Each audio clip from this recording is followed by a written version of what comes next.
جب صحابہ حج کے لیے جا رہے تھے اور انہوں نے احرام پہنا ہوا تھا تو اللہ تعالیٰ نے ان کو ایک فتنے سے آزمایا، جس کے بارے میں قرآن کہتے ہیں تنالہ ایدیکم ورماحکم،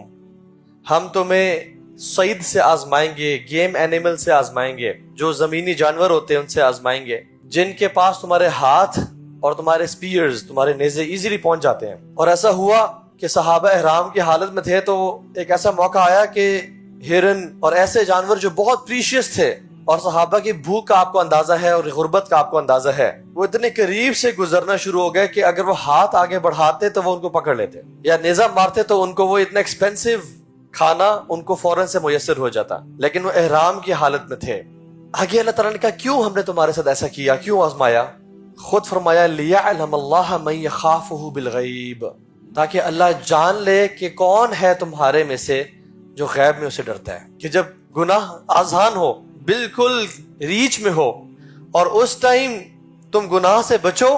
یہ تقویٰ ہے۔ میں اکثر سوچتا ہوں کہ یا اللہ 10 سال پہلے یا 15 سال پہلے تو ایسا نہیں تھا کہ گناہ اتنے آسان تھے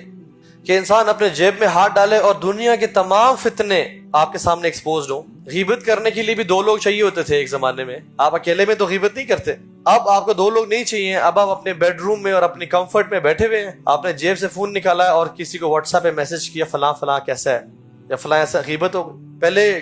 گناہ کرنے کے لیے بازاروں میں جانا پڑتا تھا یا ریڈ لائٹ ایریاز میں جانا پڑتا تھا، ایفرٹ، اسٹرگل ریکوائرڈ تھی گناہ کرنے کے لیے، اور آج اپنا فون نکالا، ایک کلک سے دنیا کے ساری فحش چیزیں آپ کے سامنے موجود ہیں۔ یارا یہ ہمارے ساتھ ایسا کیوں ہو رہا ہے؟ تنالوہ ایدیکم، تمہارے ہاتھ ان تک پہنچ سکتے ہیں، کیوں یا رب؟ لیعلم اللہ من یخافہ بالغیب، یہ ہم نے تمہیں ایکسیسیبلٹی دی، گناہ تمہارے قریب کر دیے، کیوں؟ تاکہ اللہ جان لے تم میں سے کون ہے جو اللہ سے غیب سے ڈرتے ہیں۔